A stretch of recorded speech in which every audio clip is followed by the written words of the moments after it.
que fala sobre o despertamento espiritual, um milagre. É um milagre de Deus, o despertamento, e uma necessidade da igreja, o despertamento espiritual. Nós vamos ver aqui alguns pontos importantes, algumas características que o despertamento traz, e nós vamos crescer com esta lição desta manhã.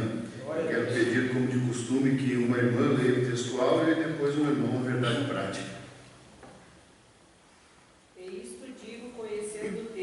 Já é hora de despertarmos do sono, porque a nossa salvação está agora mais perto de nós do que quando aceitamos a fé. O despertamento espiritual é uma consequência da submissão à vontade de Deus. Amém. Os irmãos podem se assentar. Então nós vamos à nossa lição, irmãos, o nosso texto principal, áureo de Romanos 13 e 11, o apóstolo Paulo vai dizendo que, conhecendo o tempo, já é hora de despertarmos do sono, porque a nossa salvação está agora mais perto de nós do que quando aceitamos a nossa fé. Nos nossos dias, no contexto em que vivemos, isso é uma realidade fulcral.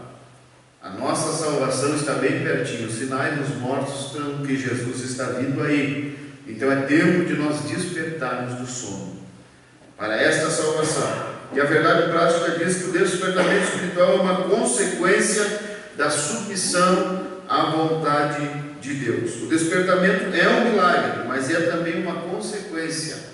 É uma ação de Deus que vem através de uma ação nossa, de obedecer a sua palavra.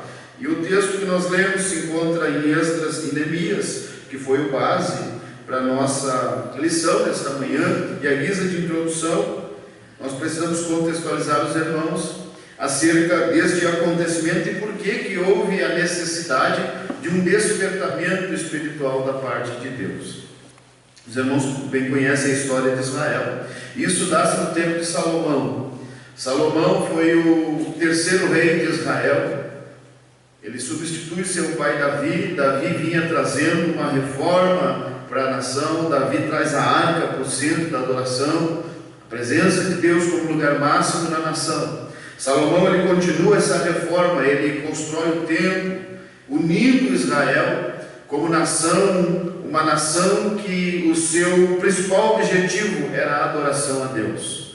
Ele então inaugura o templo, um templo suntuoso, um templo onde lá em 1 Crônica, o segundo livro das Crônicas, no capítulo 7, a Bíblia vai mostrar que naquela inauguração a glória de Deus se manifestou, coisas extraordinárias aconteceram, Deus deu promessas naquela inauguração daquele templo. E Salomão, assim como Saul e Davi reinaram 40 anos, Salomão vai reinar 40 anos. E nesses 40 anos Salomão começa muito bem, mas depois ele começa a degradar o seu reinado e a vida espiritual da nação. Ele começa a se misturar com as mulheres das nações pagãs, e elas começam a introduzir os cultos pagãos à nação de Israel. E Deus vai alertando Salomão, Deus sempre levanta os seus profetas e vai alertando, e Salomão não dá ouvidos. Deus levanta um profeta e diz o seguinte: olha Salomão, eu vou cortar o reino, mas por amor do meu servo Davi eu não vou fazer ainda no teu reinado, mas o teu filho depois de ti vai ser cortado. E por causa desse afastamento da palavra de Deus e da presença de Deus, a nação de Israel começa a declinar espiritualmente. Salomão morre, o seu filho assume o trono de Israel, e imediatamente o reino se divide em reino do norte e reino do sul. O reino do norte, chamado na Bíblia de Israel, as 10 tribos, teve 20 reis, ou melhor, 19 reis, 8 dinastias diferentes, todas elas não serviram a Deus. O reino do sul, Judá e Benjamim, teve 20 reis, todos da linhagem de Davi, apenas uma dinastia.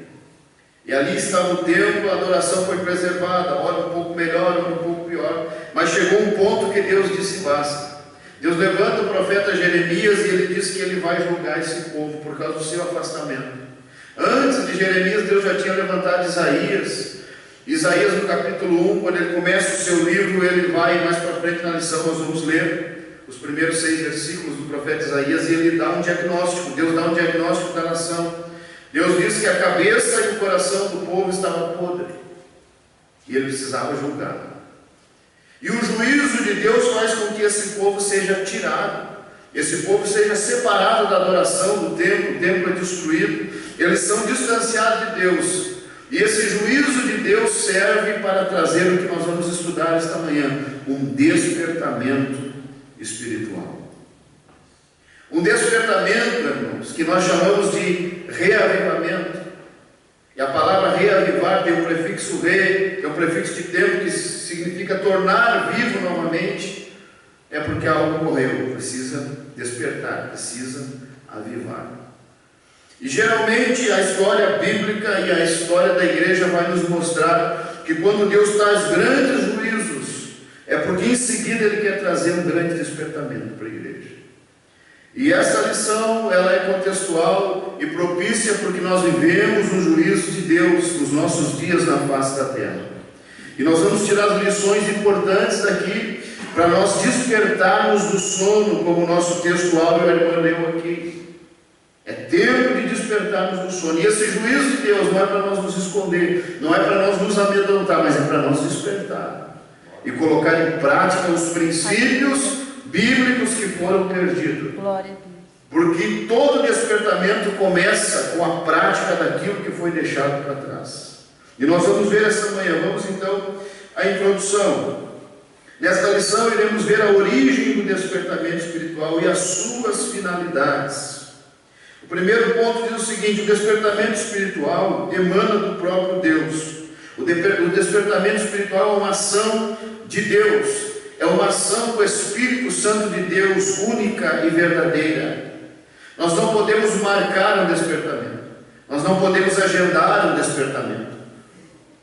Nós precisamos orar pelo despertamento, aguardar um despertamento. Mas não se pode marcar um despertamento espiritual. Nós não podemos marcar, olha, no final do ano vamos nos reunir e Deus vai fazer um despertamento. Não, isso não existe. Um despertamento é um ato espiritual e vem de Deus. A igreja se prepara pedindo em oração e Deus faz no seu tempo, no seu momento. É Ele que faz o despertamento espiritual. Esse é o ponto fundamental. E diz aqui assim, no primeiro ano de Ciro, despertou o Senhor o espírito de Ciro. Ciro foi o rei que Deus escolheu. Quando Judá foi para o cativeiro, irmãos, e a Bíblia vai dizer no finalzinho, capítulo 36 do segundo livro das Crônicas, que foi no primeiro ano do rei Nabucodonosor. Nabucodonosor reinou 45 anos. O seu filho Evil-Merodach mais 23 anos. E Belsazar, o seu neto, 3 anos. Fechando então 70 anos. E Ciro, ele vai começar a reinar quando ele destrona Belsazar, Dário e Ciro, o reinado Medo-Persa. Eles destronam então Belsazar e começam a reinar. E aí Deus desperta o espírito de Ciro. Nabucodonosor, a Babilônia, tinha o seguinte princípio do seu reinado: eles tomavam as nações, eles arrancavam o povo da sua terra, levavam para a Babilônia, transportavam de um lado para outro, misturavam os deuses. Ciro, Deus despertou totalmente diferente. Ele devolvia os povos ao seu lugar, restaurava os cultos dos povos e permitiam que eles adorassem o seu Deus, e inclusive pediam: vocês orem por mim, para que o vosso Deus me dê paz e me dê um governo tranquilo. Só que isso aconteceu, irmãos, num contexto que 180 anos antes o profeta Isaías já tinha profetizado e já tinha dito que o Senhor levantaria o seu servo Ciro para restaurar. E quando Ciro soube disso, ele entendeu que ele não era apenas o braço, como Nabucodonosor pensou que era o braço da sua carne, que tinha, da sua força, que tinha conseguido tomar os reinos da terra. Ciro entendeu que não, que foi o Deus de Israel que colocou ele naquele lugar, para provocar esse despertamento. E por que isso é importante nós entendermos, irmãos? Que tudo que acontece está nas mãos de Deus. Nada acontece fora do controle de Deus. Deus nunca perde o controle da história da humanidade. Deus sempre tem as rédeas da humanidade na sua mão. E quando nós entendemos isso, irmãos, nós não dizemos assim: olha, a culpa do vírus é da China. Não. Mas Deus está controlando todas as coisas e Ele tem um propósito por trás disso. A gente não fica culpando, achando esse ou aquele. A gente sabe que o nosso Deus nunca perdeu o controle. E nesse contexto Deus tem que levantar um ímpio, Ciro, para entender que Deus estava no controle de todas as coisas. Deus levanta Ciro e ele entende. E Deus despertou também a Daniel para orar pelo futuro do seu povo. Então Deus controla o poder político em Ciro, e Deus controla o poder espiritual através do seu servo Daniel. E nós vemos que na mão da política Deus dirige para abrir portas para o progresso do seu povo. E na mão dos seus servos, irmãos, Deus controla a oração, a intercessão, para que haja uma ação da parte de Deus. Isso precisa nos chamar a atenção. A nossa guerra, como disse o apóstolo Paulo aos Efésios 6, não é contra a carne e contra o sangue. A nossa guerra não é contra reinos, contra nações, contra pessoas. A nossa guerra se dá no âmbito espiritual. A igreja só é forte de joelhos em oração. E Deus, então, no mesmo momento que Ele desperta Ciro, Ele já havia despertado Daniel para orar pelo futuro do seu povo. E a grande pergunta para nós é: o despertamento espiritual emana do próprio Deus, e a nossa parte como igreja, como servos de Deus, assim como Daniel, é orar por esse despertamento. É pedir a Deus que Ele haja em favor do seu povo, trazendo esse despertamento. Isso precisa causar uma interrogação no nosso coração, da seguinte forma: qual tem sido a causa e a petição das nossas orações? O que nós temos pedido? O que nós temos clamado? O que tem, e semana passada nós vimos aqui, quando o irmão Weber ministrou a lição, que quando nós entendemos o que está acontecendo, isso nos leva a orar de maneira certa. Isso coloca palavras de oração na nossa boca. Porque enquanto nós não entendemos o que Deus está falando, nós estamos orando na contramão do que Deus quer. E Deus só responde a oração segundo a sua vontade. Deus não faz a minha vontade. É eu que preciso fazer a vontade dEle. Então quando eu oro fora da vontade dEle, Ele não responde. Ele só responde quando eu oro segundo a sua vontade. E aí nós precisamos entender o nosso momento. O momento de Deus na nossa geração, no nosso contexto, é um momento de juízo. E esse juízo vem para quê? Para nos matar? Não, para nos despertar. Então a nossa oração tem que ser uma oração para que Deus venha nos despertar. Amém. Para que Deus venha trazer esse despertamento espiritual para nós. E por que eu digo isso? Porque eu vejo muitos pedidos: irmãos, vamos orar para que passe a pandemia, irmãos, vamos orar para que passe isso, vamos orar para que os empregos voltem. Irmãos, nós precisamos orar para que Deus nos desperte espiritualmente. Nós precisamos orar para que o Espírito de Deus se mova sobre nós com poder, porque o juízo de Deus vem para isso, para nos sacudir, para nos acordar, para nos chacoalhar, assim como foi com essa nação. À frente: todavia não foram as orações de Daniel e nem a sua vida santificada que produziram o despertamento, mas foi o próprio Deus que fez o milagre do despertamento. Nós vamos orar, irmãos, mas não é nós que vamos despertar o povo. Nós vamos clamar, mas não é nós, é Deus que vai fazer. A gente só vai interceder. E a gente precisa entender. Por que a gente precisa entender? Senão a gente começa a pensar que a gente é melhor que os nossos irmãos. Aí porque eu venho na consagração, porque eu venho na oração, eu acho que sou melhor que o irmão que não vem. Não, eu não sou. Eu só sou uma ferramenta que Deus despertou primeiro. Aleluia. E se Deus despertou primeiro, o mérito não é meu, o mérito é dele que me despertou. E quando eu entendo isso, eu não julgo quem não veio, eu oro para que ele também seja despertado. Glória a Deus. Eu oro para que Deus, da mesma forma que Deus está inflamando meu coração, possa inflamar o seu coração, e ele entenda que o momento é de despertar. Por isso, irmãos, o despertamento não é do homem, é de Deus. Aleluia. E Daniel entendeu isso. E é tão interessante que quando nós vemos a oração de Daniel, aquele homem que Deus dá tanto testemunho, e Deus chega a dizer assim: olha, que se tivesse um juízo sobre a terra, e tivesse Daniel e Jó, esses homens salvariam pela sua própria justiça. Deus dá testemunho da justiça de Daniel. Mas esse homem é um dos homens que mais confessa o seu pecado diante de Deus. Por quê? porque ele não via mérito nele, ele queria alcançar a glória de Deus. E quando nós entendemos isso, irmãos, o despertamento ele parte disso. Quando nós entendemos que não há mérito em nós, mas a glória de Deus. Se Deus me usar para o despertamento, não é porque eu sou melhor, é porque a glória é dele. Aleluia. E quando nós começamos a entender isso, irmãos, nós não julgamos ninguém, nós intercedemos pelo povo. Daniel não julgou aqueles que não fizeram como ele, que resolveram participar dos manjares. A gente não vê Daniel orando e dizendo ao Senhor: Deus, lembra-te de mim.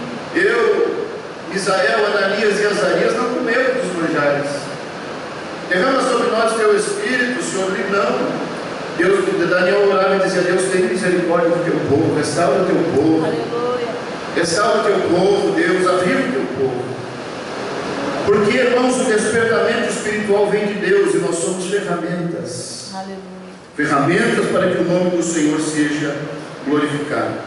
Por isso, o despertamento é um mistério de Deus. As coisas humanas podem ser explicadas, previstas e calculadas, mas a operação do Espírito Santo é diferente. Jesus disse: o vento sopra onde quer e ouves a sua voz, mas não sabe de onde vem nem para onde vai. Assim é todo aquele que é nascido do Espírito. É um mistério, irmãos. Deus faz como quer, da maneira que quer, do jeito que Ele quer. É um mistério de Deus. A gente precisa apenas interceder e crer que Deus vai fazer coisas extraordinárias. Nós, na verdade, não podemos ver o resultado do despertamento e até mesmo sentir a operação das virtudes do século futuro, mas na verdade nada sabemos e nada entendemos do poder de Deus. A gente só crê. A gente só crê porque a gente não entende. Deus age como quer, da maneira que quer. A igreja primitiva, irmãos, buscou esse despertamento de oração. E a Bíblia diz em Atos 2 que de repente, não foi uma agenda da igreja, foi uma agenda de Deus. De repente, o céu se prendeu e o Espírito de Deus desceu. E os discípulos começaram a tomar algumas atitudes e começaram a querer enlatar o despertamento. Mas a Bíblia diz que Pedro estava em Jope e ele foi para a oração e de repente ele tem uma visão e ele vê um vaso, como um lençol, um prato quadrado. Ele vê várias espécies de animais e Deus diz assim: olha, Pedro, mata e come. E ele disse: não, Senhor, é imundo. E Deus disse: Pedro, não faça do imundo aquilo que eu santifiquei. De repente os dois servos de Cornélio batem a porta. E daí Pedro entende, e Pedro vai.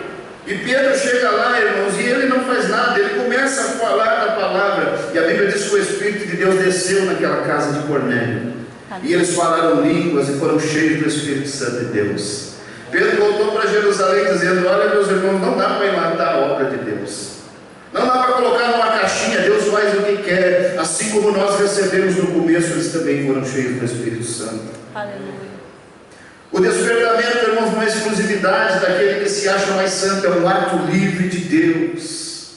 E Deus usa ferramentas para isso. Nós precisamos estar dispostos a ser estas ferramentas que Deus vai usar.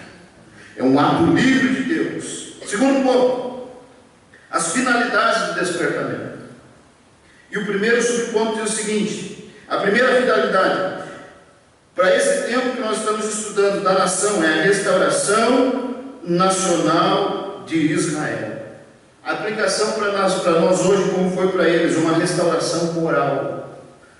Israel como nação, irmãos, estava desmoralizado, foi chutado da sua terra, foi arrancado do seu templo, no lugar da sua adoração, foi humilhado, vendido como escravo.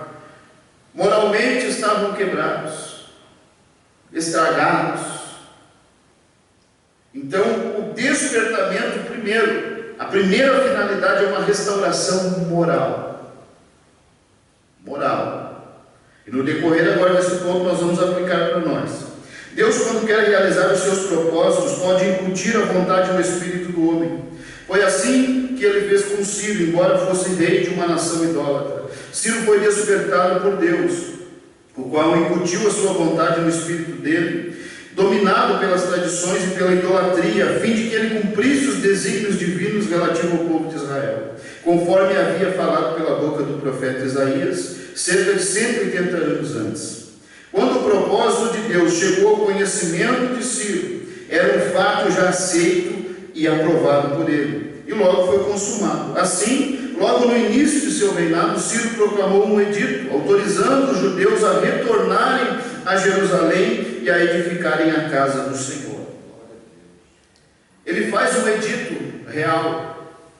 E é interessante que nós lemos o capítulo 1 ali no livro de Esdras, irmãos, que ele diz assim: quem for do Senhor, o seu Deus seja com ele.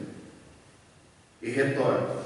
E o versículo 5 do capítulo 1, a Bíblia diz que os chefes, os sacerdotes e os levitas se levantaram. Por quê, irmãos? Porque a maioria dos judeus estava acomodada à Babilônia. A maioria dos judeus estava bem na Babilônia. Se passaram 70 anos, uma geração nasceu naquele lugar. Construíram a sua vida, a sua casa, a sua família estava estruturada na Babilônia. Deus levanta Ciro para voltar a Jerusalém. O que Jerusalém é? Um lugar destruído, uma cidade sem muros, um lugar sem templo. As casas estavam destruídas, a terra estava abandonada. Eu quero que os irmãos pensem comigo. A visão que eles tinham era uma terra de ninguém, uma terra desolada. Alguém ia olhar e eu não quero ir para lá, o que eu vou fazer lá? Todo mundo quer ir onde está tudo bem. Todo mundo quer congregar onde está tudo estruturado. Todo mundo quer começar onde a coisa está funcionando. Mas um despertamento, irmãos, começa pela visão de necessidade de uma restauração. E quem começou? Os chefes, os sacerdotes e os levitas. Começa pelos obreiros. A visão da necessidade começa pelos obreiros. Os chefes do povo eram os ricos. Os sacerdotes e os levitas, eles entenderam a necessidade. Vamos deixar tudo aqui, as coisas efêmeras? Claro que vamos. Por quê? Porque Deus tem algo maior. Nós vamos perder dinheiro, bem, nós vamos perder posses, vamos para um lugar arrasado, nós vamos. Mas Ageu profetizou que a glória da segunda casa vai ser maior que a da primeira. Aleluia. Glória a Deus. Então, irmãos, esse despertamento por essa restauração moral não é movida por coisas visíveis, mas uma perspectiva da promessa de Deus. Deus vai fazer. Aleluia. Deus vai restaurar. Deus vai agir. Começar a orar, irmãos, não é fácil. Há um peso sobre quem ora. E quando os irmãos começam a ver os livros dos profetas, o profeta Jonas, peso sobre Jonas. O profeta Oséias, peso sobre Oséias, peso sobre Abacuque. Quem é chamado para um despertamento tem que sentir o peso da necessidade de restauração. Não é chamado para nadar em águas tranquilas, mas é para sentir o peso da necessidade. É para começar esse despertamento.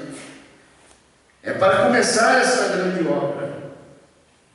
E a visão não era boa, mas começou pelos chefes, os sacerdotes e os levitas. Eles entenderam e eles largaram tudo e foram para Jerusalém. Abandonaram as coisas efêmeras. Às vezes a gente precisa, irmãos, se a gente quiser ver. E por que eu digo e repito isso? Porque nós estamos vivendo um tempo de juízo de Deus.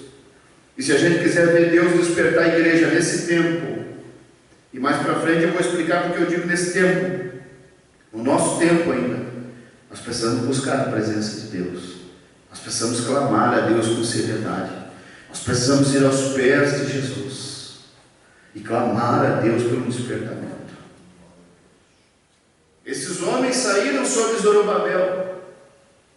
Assim como Nabucodonosor levou 3 levas. Primeiro os nobres, depois os melhores da terra e por último o restante. A volta foi da mesma forma. Zorobabel a primeira leva, com esses que entenderam o chamado diante de Ciro.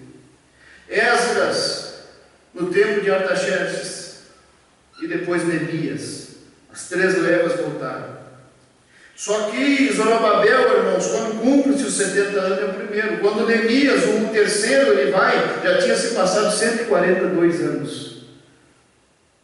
E os muros ainda não tinham sido restaurados.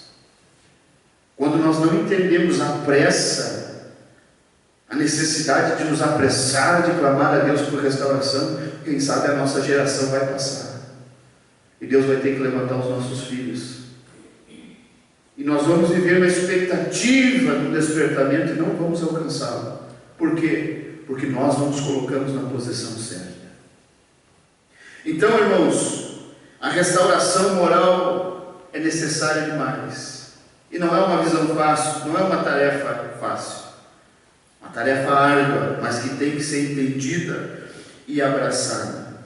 Começava assim uma restauração nacional do povo israelita. O segundo subponto, a restauração espiritual. A primeira, uma restauração moral. A segunda, uma restauração espiritual. Depois que a restauração moral é efetivada, então Deus começa uma restauração espiritual.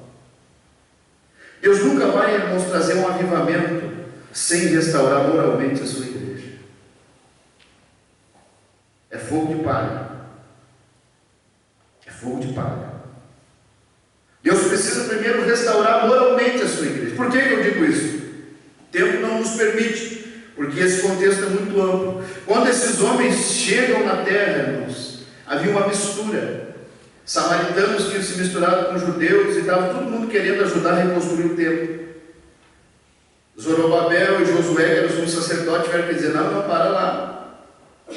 Não, Deus não aceita a mistura. Nós já fomos expulsos daqui porque nós nos misturamos. Porque nós nos vendemos, porque Salomão começou a trazer coisas estranhas, Deus nos tirou daqui. Agora vocês estão querendo trazer mistura para o nosso meio. Não, para lá. Se vocês não forem contar nas genealogias, vocês não têm parte desse negócio. Depois Esdras tem que repetir, Neemias tem que repetir isso. Irmãos, cuidar da moralidade da igreja é um trabalho contínuo. De tempos em tempos, Deus tem que levantar homens para dizer: para aí. Não é bem assim. A igreja da Assembleia de Deus perdeu, na semana passada, um dos seus últimos gigantes, pastor de Cuiabá. E o irmão Daniel Teixeira postou ali no grupo dos obreiros as palavras daquele homem. Que palavras incentivadoras, irmãos. Que palavras de um homem de Deus. Um modelo para a nossa geração. Alguém dizia daquele homem: ele é duro demais. Mas tudo que ele construiu, irmãos, com a graça de Deus, foi porque era um homem moralmente sadio. Aleluia. Um homem que não se dobrava, que não entrava nas inovações, que mantinha o padrão que foi recebido. E foi um homem que fez grandes coisas para a glória de Deus. Então nós precisamos entender que antes da restauração espiritual é preciso uma restauração moral. Moral. Depois sim vem a restauração espiritual. Deus quer usar o homem como seu instrumento. Todavia, só são usados aqueles que cooperam com Deus, aqueles que seguem a orientação divina por livre arbítrio. Deus quer usar pessoas, irmãos, mas Deus não obriga ninguém. Ele tem um padrão. E se a gente se encaixar no padrão dele, ele nos usa, senão não. Ele não obriga ninguém a ser usado nas mãos dele. Ele estabelece um padrão e quem se enquadra nesse padrão, Deus usa. Qual o padrão dessa restauração? Eu vou adiantando, senão não consigo terminar. O padrão aqui é Esdras, é Zorobabel, Esdras e Neemias. Zorobabel é o sumo sacerdote, irmãos. Um homem que largou tudo, ou melhor, Zorobabel era o governador, o rei da linhagem de Davi. Josué é o sumo sacerdote. Esdras, irmãos, um escriba. O capítulo 7, o versículo 10 do livro de Esdras vai dizer que Esdras preparou o seu coração para aprender e ensinar a lei do Senhor. Neemias, um homem que no capítulo 1 do seu livro vai dizer que ele se coloca 4 meses em jejum e oração, porque ele, quando ouve dos seus irmãos, Anani dos seus irmãos, a necessidade do povo, ele se desespera. Ele era uma espécie de primeiro-ministro, copeiro do rei, não era um serviçal, era o homem de confiança do rei. E quando ele ouve que a cidade estava arrasada, esse homem, o seu coração derrete na presença de Deus, e ele vai para a oração. Então nós vemos, irmãos, que Deus, Ele quer usar, mas a pessoa precisa se enquadrar no padrão dele. Não é Deus que vai se enquadrar no nosso padrão, é nós que vamos nos enquadrar no padrão de Deus. E aí Deus vai nos usar como esses instrumentos. O homem é livre para obedecer ou não a orientação divina, por isso nem todos os que experimentam o despertamento adquirem o mesmo progresso espiritual, porque não abrem igualmente o seu coração para Deus, a fim de obedecer à risca a orientação divina. O despertamento alcança muitos, mas nem todos seguem fazendo coisas extraordinárias, porque nem todos seguem à risca a palavra de Deus. Muitos são impactados pelo despertamento espiritual, mas passam os dias, passam um mês, aquela chama vai arrefecendo no coração e se apaga. Essa história do despertamento fala isso, irmãos. Aquilo que começou com 70 anos após o cativeiro foi só concluído 142 anos depois. Porque aqueles que foram com ímpeto desanimaram. Aí Deus manda Esdras. Eles começam de novo, desanimam de novo. Aí Deus manda Neemias. Aí eles se animam e terminam a construção. Por que, irmãos? Porque a obra de Deus é assim, é preciso resiliência, é preciso posicionamento, é preciso convicções profundas, é preciso saber em quem nós cremos, é preciso ter certeza de que Deus é conosco. E quando nós temos essa certeza, irmãos, o nosso chamado é diferente, porque a âncora do nosso chamado é a certeza que foi Deus que nos chamou. Quando nós não temos essa convicção, nós somos abalados. No primeiro vento a gente se abala, a gente diz, não, mas acho que não foi, o profeta se enganou. Não há convicção, mas quando há convicção, nada para. E quando eu lembro disso, eu gosto de citar sempre o Paulo em Atos 28, naquele fatídico naufrágio. Que homem extraordinário, quando ele chega, o capitão diz, não, nós não vamos morrer, porque Deus disse que eu tenho que chegar em Roma. Aleluia. Glória a Deus. Mas o navio está se destruindo, homem, mas Deus disse que eu tenho que chegar em Roma. Então eu vou chegar em Roma. Aleluia. Convicção, convicção, convicção. Convicção, irmãos, está tudo contra. O navio está destruindo, mas a palavra de Deus está acima de todas as coisas. Aleluia. Aleluia. Glória. Deus vai usar gente assim para o despertamento. Aleluia. Aleluia. Deus vai usar homens e mulheres assim que creem que a palavra de Deus está acima de todas as coisas. Mas tem vírus, não, mas Deus me chamou para fazer a diferença. Então deixa vir vírus. Aleluia. Mas o vírus está pegando todo mundo, não tem problema. Aquele que me chamou, me deu uma promessa e ele é fiel para cumprir. Aleluia. Glória a Deus. Oh, aleluia. Aleluia. Nós precisamos entender, irmãos, convicção, convicção, convicção. Multidões, milhares de judeus na Babilônia, quando Deus levanta Ciro, 42 mil só. Uma mínima parte convicto de que Deus ia restaurar. A maioria estava olhando para a situação. Jerusalém está destruída, não tem templo, nem a arca sabendo onde é que está. Mas tinha uma promessa de Deus, irmãos, que Deus ia restaurar. Aleluia. E a promessa de Deus está acima de todas as coisas. E no decorrer da lição nós vamos ver que quando Deus traz o despertamento, Deus começa a cumprir promessas. O despertamento causa isso, faz Deus cumprir as suas promessas no meio do seu povo. Então a convicção, irmãos, é necessária demais.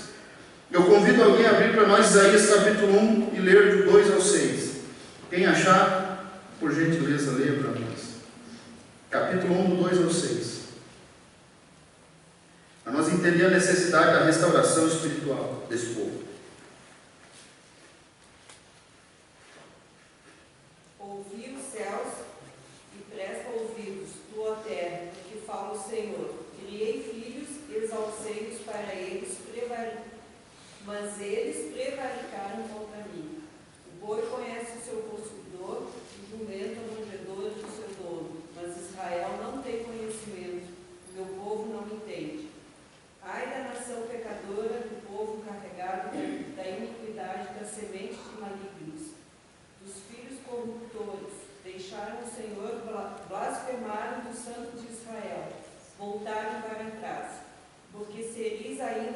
suplicar, se mais vos rebelareis, toda a cabeça está enferma e todo o coração fraco. Desde a planta do pé até a cabeça não há nele coisa sã, senão feridas e inchaços, e chagas podres, não espremidas nem ligadas, nem nenhuma delas amolecida do homem. Amém. Diagnóstico que Deus faz da nação de Israel. Meu povo não entende, meu povo não tem conhecimento. Ele diz: o boi conhece o seu dono, mas meu povo não conhece. A necessidade que nós temos, irmãos, é de conhecer a Deus, ter intimidade com esse Deus. Glória a Deus. O que dá, irmão, que dava a Paulo a convicção que ele tinha não era o conhecimento que ele havia agregado nos seus anos de estudo com Gamaliel. A convicção que dava a Paulo foi aquele encontro que ele teve em Atos 9 com Jesus. Quando ele encontrou aquele Jesus, irmãos, ele largou tudo. Ele foi convencido pela presença de Jesus que as palavras dele é fiel. Agora, quando o povo não tem um encontro com Deus, quando não conhece a Deus, aí não há convicção. E aqui é o que Isaías está dizendo, Deus falando através dele: meu povo não conhece, meu povo não entende. E olha só que terrível, toda a cabeça está enferma. A cabeça é a parte pensante. E se a cabeça está doente, não tem como entender. Para entender, precisa ter uma cabeça boa. E o coração está fraco. O coração na Bíblia fala de sentimentos. Em língua hebraica, o lepado. Os sentimentos. Então, o coração do meu povo, a cabeça não entende. Porque a cabeça não entende, o coração está fraco. Quando a nossa mente não conhece a Jesus, irmãos, o nosso coração não ama Ele de verdade. O nosso sentimento por Ele é fraco. Aí o medo é maior que o amor. Aí o medo vence, porque não há conhecimento. O coração, os sentimentos é abalado. Mas quando há conhecimento desse Deus, irmãos, o fervor é poderoso, o fervor nos move. Esses homens que saíram da Babilônia, 1.500 quilômetros, longe, para chegar a Jerusalém, eles não foram movidos por pensamentos financeiros, não, eles foram movidos pelo sentimento. Porque a Bíblia diz que Daniel, ele virava, abria sua janela para a banda de Jerusalém, para a banda do templo, e orava 3 vezes por dia. Eu creio que aquele homem trocaria tudo para estar na presença de Deus mais uma vez. Aleluia. Glória a Deus. O grande primeiro-ministro do maior império que houve no mundo, mas ele não queria aquilo, ele queria a presença de Deus. Nos nossos dias, irmãos, tem gente que troca a presença de Deus por uns minutos a mais na cama. Deus amado. Tem gente que troca a presença de Deus por um aniversário. Eu não sou contra o aniversário. Tem gente que troca a presença de Deus por tantas coisas. Daniel, o primeiro-ministro, irmãos, abria a janela e orava. Quem sabe quando saiu aquele decreto para ele não poder orar, ele disse: não, já me tiraram de lá. Agora o último contato que eu tenho com ele, não pode me matar, eu não largo. Glória a Deus. Aleluia. Porque o meu desejo, eu prefiro morrer a ser afastado da presença dele. Glória a Deus. Aleluia. Hoje a gente tem dúvida, irmãos. Um pastor disse aqui: quem sabe vem bandeira vermelha semana que vem, os templos são fechados. E aí, tem gente que não dá bom, aí é bom, aí eu tenho desculpa para não ir mesmo. A cabeça está enferma, o coração fica fraco. Meu Deus. Mas quando a cabeça entende quem é esse Deus, Aleluia. o coração pulsa por Ele, o coração ferve por Ele, aleluia. Glória a Deus. Quando nós tivemos um culto como ontem à noite, vamos ter hoje pela manhã, depois da escola bíblica, de relembrarmos o sacrifício dele, aleluia. O nosso coração aquece, a alma borbulha por causa dele, aleluia. Nada nos segura, nada nos afasta da sua presença, porque há conhecimento. Então o coração é fervoroso. Aleluia. Aleluia. Glória a Deus. E Esdras entendeu isso. Capítulo 7, versículo 10 diz: Esdras preparou o seu coração para entender e depois ensinar o povo. Esdras entendeu, o povo ele está errando porque ele não conhece Deus, então eu vou me preparar para mostrar para esse povo quem é Deus. E Deus só se conhece, irmãos, por meio da palavra de Deus. E a palavra de Deus nos leva à oração. É isso, é a causa. Vamos à frente. Glória a Deus. Cada despertamento tem por objetivo principal a salvação e a restauração do homem. Encontramos sempre esses dois polos, a graça e o pecado. O Espírito Santo está sempre pronto para convencer o mundo do pecado, da justiça e do juízo. Vejamos. Primeiro, o Espírito Santo é sempre intolerante com o pecado. Na restauração espiritual, por isso que eu disse que primeiro são a restauração moral, depois em segundo lugar vem a restauração espiritual. É a sequência da nossa lição. Por quê? Porque primeiro, letra A aqui na nossa revista, o Espírito Santo é sempre intolerante com o pecado. Avivamento que tolera o pecado não é avivamento, irmãos, é movimento. O Espírito Santo ele é intolerante com o pecado. O Espírito Santo não aceita o pecado. Lendo essa revista ontem à tarde, meditando, lembrei-me do avivamento de 1949 nas Ilhas Hébridas. Aquele avivamento deu-se o início, o despertamento daquelas ilhas. Começou com duas irmãs, as irmãs Smith, uma de 84 anos cega e a outra de 82 encurvada, eu chamo quase. Elas não podiam ir na igreja pelas suas dificuldades, mas elas oravam incessantemente para Deus visitar aquelas ilhas. Aleluia. Glória a Deus. Aleluia. Oração, oração, oração. De repente Deus respondeu. Aquela senhora mandaram chamar o pastor Jamie Murray McKay e disseram: prepara aí o povo, porque Deus vai mandar um despertamento. Aleluia. O pastor reúne os obreiros. Vamos nos preparar. Como? Fazendo uma cantina? Não, vamos para a oração, porque Deus quer despertar essas ilhas.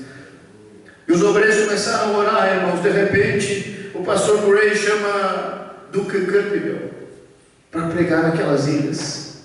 E ele vai, e chega aquele homem fraquinho, pálido, franzino. E os obreiros vão buscar ele no aeroporto e perguntam assim: o senhor esteve com Deus? E ele disse: sim, eu ando na presença de Deus. E ele começa a pregar naquelas ilhas. E a história vai dizer que ele prega o primeiro dia sobre as virgens prudentes, o segundo dia sobre as virgens nécias, e encerra o culto. De repente ele está preparando as suas coisas para sair do altar. Uma irmã vem lá de fora e chama ele: corre aqui, pastor. Ele corre lá. O povo estava dobrado para o lado de fora, pedindo perdão dos seus pecados, porque o Espírito de Deus desceu com poder. Os turistas nas ilhas começaram a correr para a igreja. E o pastor perguntava: você não estava no culto ontem? Ele disse: não, mas eu sinto um peso de pecado sobre a minha vida e preciso acertar a minha vida com Deus. Os jovens começaram a fazer reuniões de oração nas suas casas e o Espírito de Deus desceu com poder. Aleluia. E começaram a confessar os seus pecados. Não eram movimentos que saíam para comer X depois do culto, não. Era movimento que depois do culto ficavam prostrados, dizendo: Deus, eu sinto os pesos dos meus pecados, porque o Espírito Santo é intolerante com o pecado. Glória a Deus, aleluia. A restauração espiritual, irmãos, começa por um despertamento moral. Entender que somos pecadores e precisamos de perdão. Era isso que Daniel fazia. Segundo, o Espírito Santo torna manifestas as coisas más. O Espírito Santo começa a mostrar onde está o problema. Começa a manifestar o pecado. Vocês lembram de Ananias e Safira? É ele que mostra. Não precisa ninguém vir fazer fofoca com o pastor. E lá mandar um WhatsApp: ó, pastor, eu vi fulano lá. Não, é o Espírito Santo que começa a mostrar. Mas quando há um despertamento, o Espírito Santo começa a tornar manifesto o pecado. Isso são sinais de despertamento, irmãos. Verdadeiro, real despertamento. É a nossa lição. Letra B. Mas o Espírito Santo também aponta para Jesus. O despertamento espiritual, irmãos, torna Jesus o centro da nossa adoração. Aleluia. Jesus é o centro. Glória. Jesus é o sol da justiça. E aonde o sol brilha, né, estrela não brilha. Não tem estrela. O maior é Jesus. Não tem pregador bom, não tem cantor bom. Jesus é o centro. Aleluia. Jesus é o centro. Quando há um despertamento, Jesus é o centro. Jesus é o centro, não importa o pregador, não importa o cantor, Jesus é o centro. Aleluia. O povo se reúne não para adorar uma personalidade, mas para adorar aquele que vive, aquele que reina. Glória a Deus. O despertamento espiritual traz isso, tornando Jesus o centro da nossa adoração. Jesus é o centro. Nós precisamos entender, irmãos, e orar por esse despertamento. Não um despertamento marcado na agenda da igreja, mas um despertamento marcado na agenda de Deus, na agenda de Deus. Traz, Jesus, o teu despertamento para os nossos dias. O juízo vem, agora nós queremos um despertamento. Isso tem que mover o nosso coração. Vamos à frente, o terceiro ponto. Quando isso acontece, irmãos, há um despertamento, uma restauração moral, uma restauração espiritual. O terceiro ponto é que Deus cumpre as suas promessas. Quando há um despertamento, Deus começa a cumprir as promessas. O primeiro subponto, a fidelidade de Deus em suas promessas. Pelo despertamento que Ciro recebeu, Deus cumpriu literalmente a sua palavra em relação ao retorno de Judá à sua terra, bem como a derrota da Babilônia diante do exército medo-persa, sob o comando de Ciro da Pérsia. Segundo, Deus renova as suas promessas de bênçãos. Em cada despertamento, Deus vivifica e renova as promessas de bênçãos ao seu povo.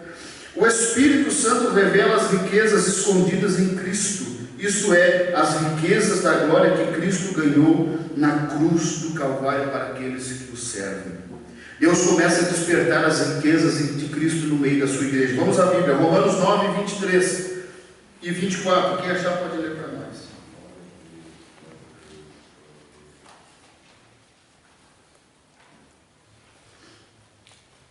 (23) 23 e 24. Para que também desse a conhecer as riquezas da sua glória nos vasos de misericórdia que para a glória já dantes preparou. 24.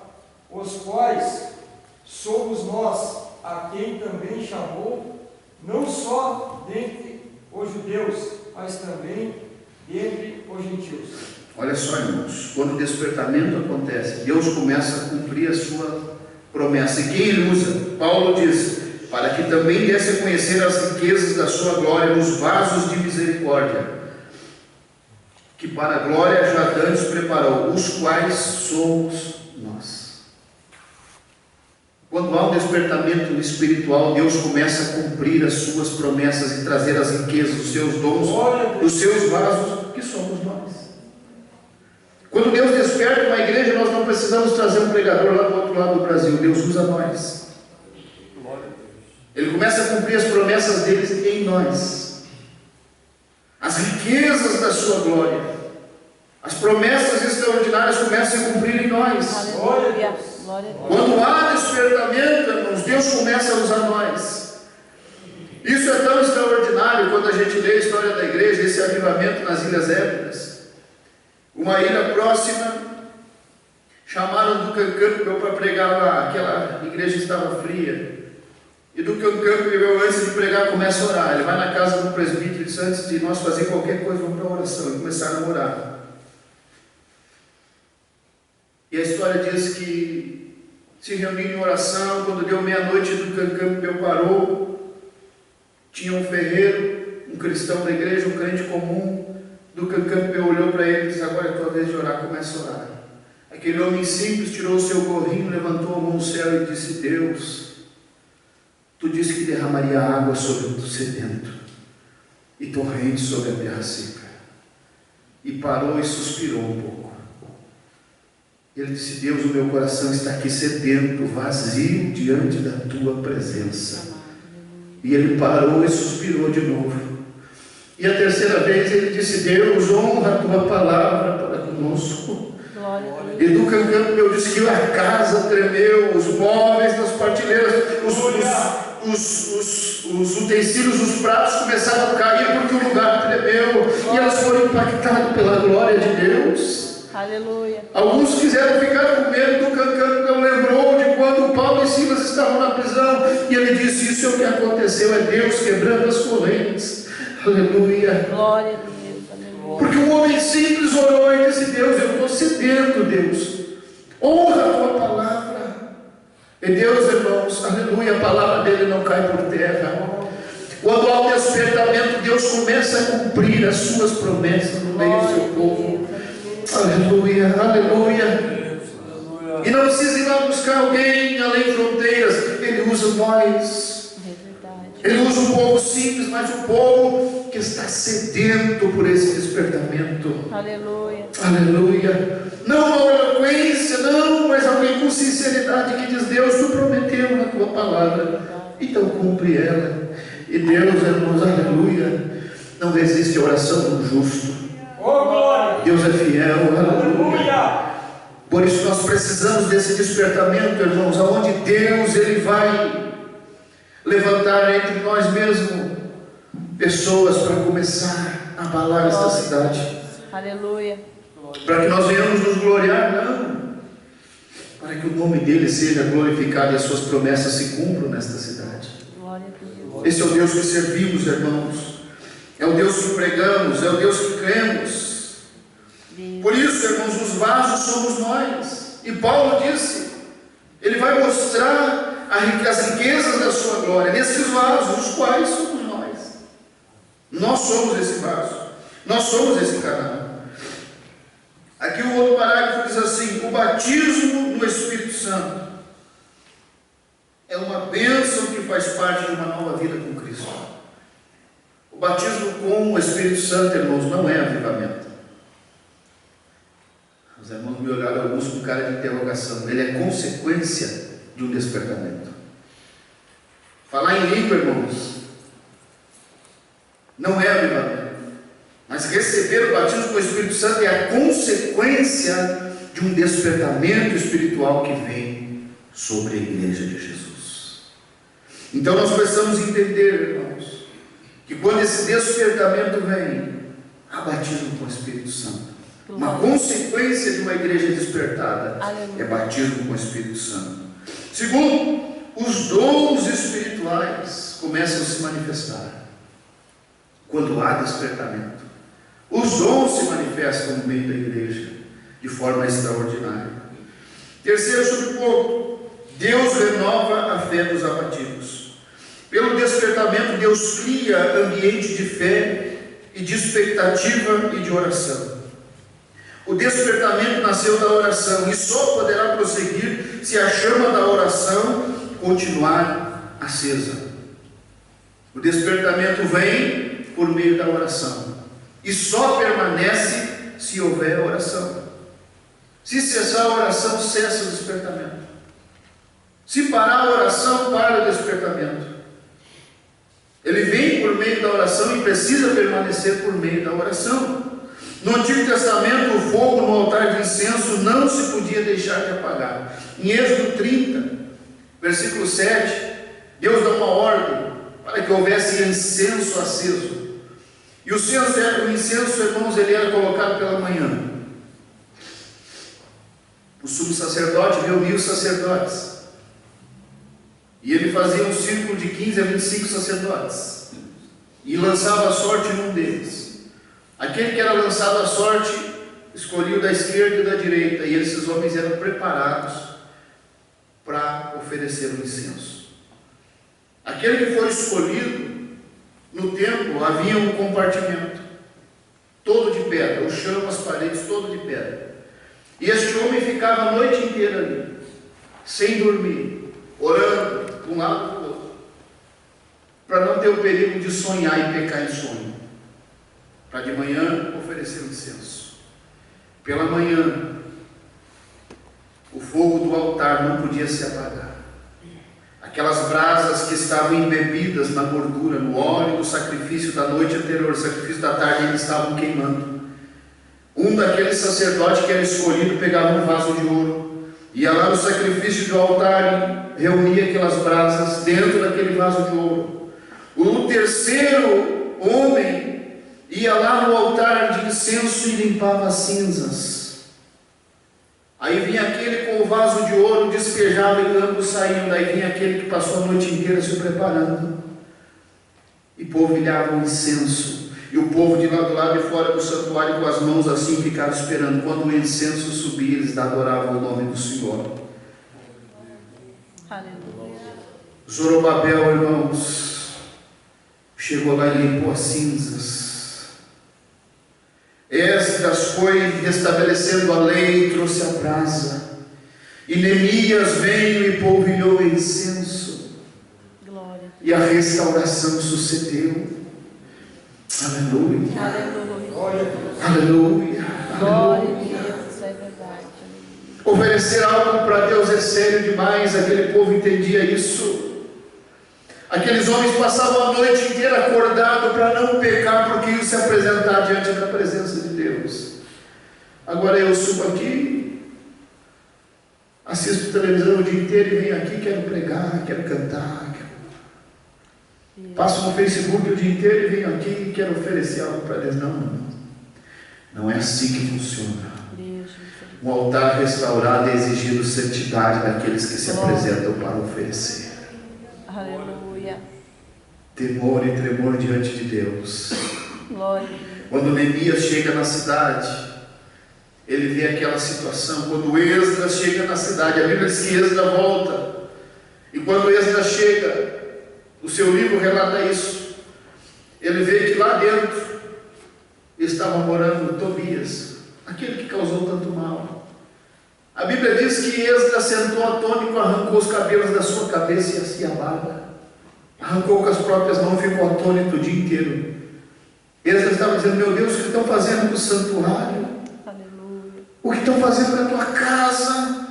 Nós fomos expulsos por agir dessa forma. E ele vai lá e pega Tobias e todos os seus móveis e joga fora. Tobias tem que ser tirado, irmão, senão não há restauração. Tobias tem que ser colocado no lugar dele. Tobias representa a mistura. Tobias não era judeu, ele era meio samaritano. Tobias representa aquilo que Deus não aceita. E às vezes está escondido. Se Tobias permanecer, não há restauração. Tobias tem que sair. Tobias tem que sair. Mas Tobias é conselheiro, Tobias tem dinheiro. Não, Tobias tem que sair. Se Tobias não sair, não há restauração.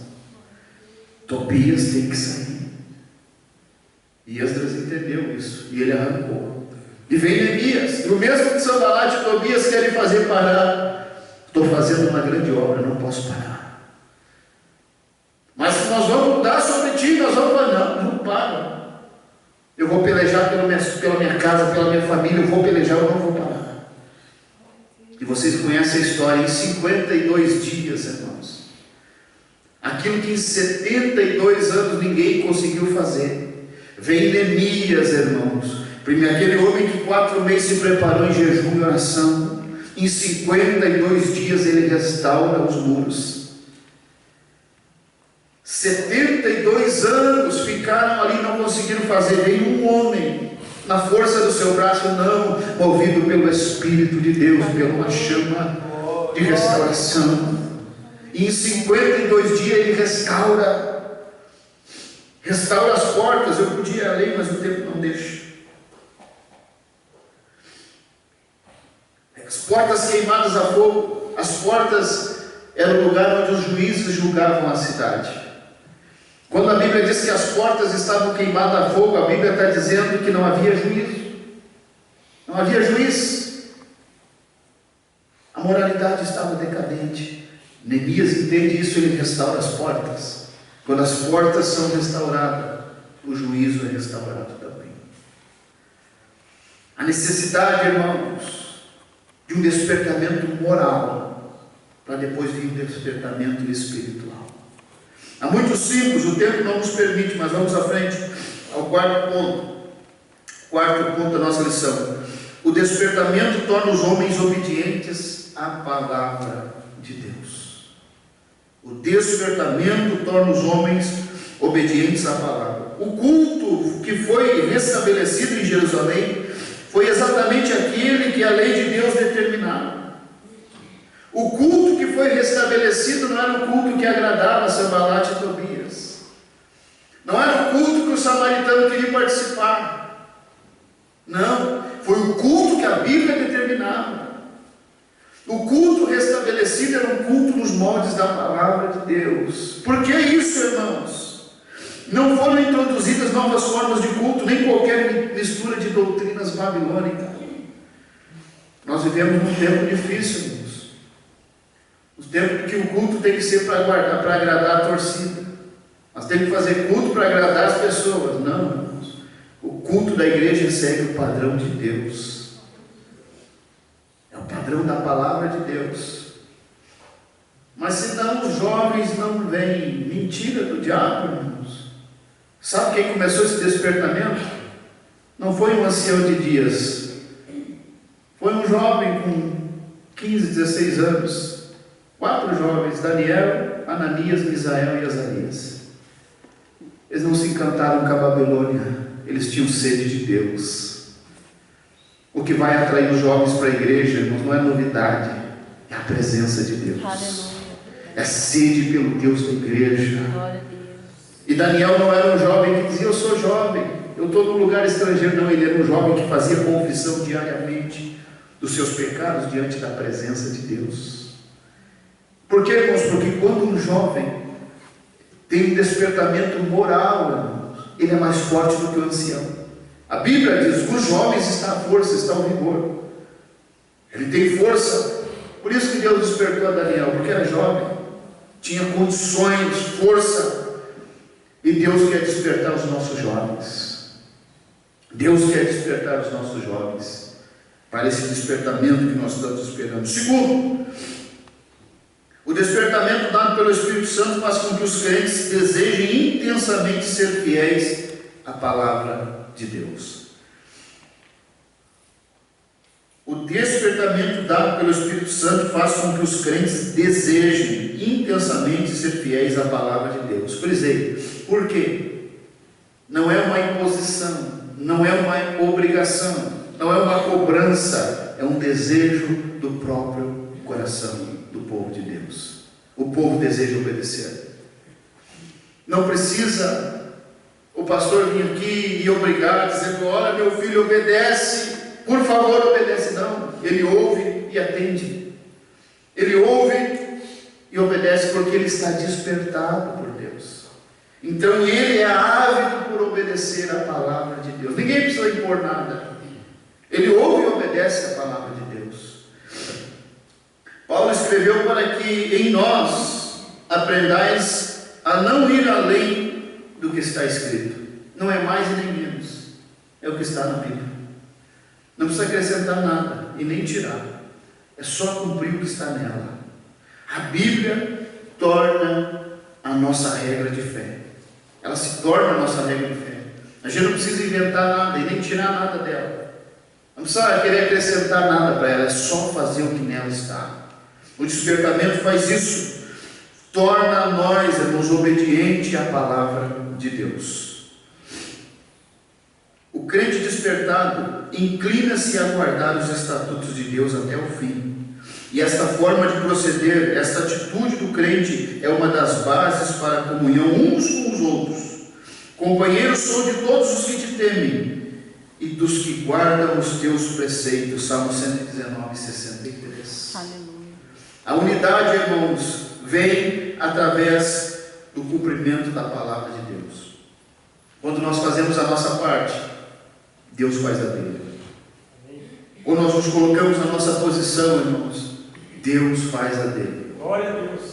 O despertamento é um ato de Deus, mas a nossa obrigação, irmãos, é orar para que isso aconteça. Aleluia. E é nos despertar para que isso aconteça. O juízo de Deus chegou, é os nossos dias. Nós estamos vivendo esses dias. E nós precisamos primeiro entender. E como igreja, irmãos, mais do que os lá de fora a gente entende. A gente sabe que Jesus está voltando. A gente sabe que tudo isso é cumprimento da palavra. Mas a gente vai fazer parte daquelas virgens que despertaram, mas despertaram com azeite. Tem muito crente que está despertando, Jesus está voltando, mas não tem nada. A única coisa que tem é medo, para não dizer que não tem nada, tem medo. A única coisa que tem é medo, não tem azeite. Mas quem conhece o Deus e a palavra, e o Deus da palavra, irmão, ele não se abala. Aleluia. Glória a Deus. Permanece. Ele sabe que Deus está no controle de tudo. Ele sabe que isso veio não para nos matar, mas para nos despertar. Então nessa manhã, irmãos, que esses princípios que foram falados aqui, nós possamos pôr em prática. Primeiro, um despertamento moral. Por que moral, irmãos? A moralidade, alguém vai pensar, é só uma ética subjetiva? Não, a moral é objetiva, é esses princípios de Deus sendo executados. Moral é isso. Moral é colocar os princípios de Deus em prática. Vai além da ética da sociedade. A moral de Deus é objetiva, ela é padrão para nós. A ética social é subjetiva. Aquilo que ontem para a sociedade não era ético, hoje já é. Mas a palavra de Deus permanece. E o que nós temos visto? Aquilo que não era pecado, que era pecado lá atrás, para os nossos antecessores, hoje parece que já não faz tanto mal assim. Cuidado, irmãos, foi isso que levou Israel a ser julgado por Deus. Mas quando esses homens voltaram para a palavra de Deus e voltaram a ter um compromisso profundo com Deus, Deus despertou a nação e restaurou a nação de Israel. Deus pode fazer de novo nos nossos dias. Deus pode despertar, irmãos, a minha vida, a minha família, a nossa igreja, a nossa cidade, o nosso estado, a nossa nação. Deus precisa de muitas pessoas, não. Ezequiel 22:30, ele disse, eu preciso de um só que se coloque na brecha. Só um. Nesta manhã nós temos bastante gente, graças a Deus. Se mais da metade se colocar na brecha, irmãos, acho que não vamos precisar deixar para outra geração. Nós vamos ver isso acontecer nos nossos dias. Glória a Deus. Encerramos aqui mais esta lição de número 2. Domingo que vem, se Deus permitir, a lição 3, o despertamento renova o altar. Os irmãos vêm, são princípios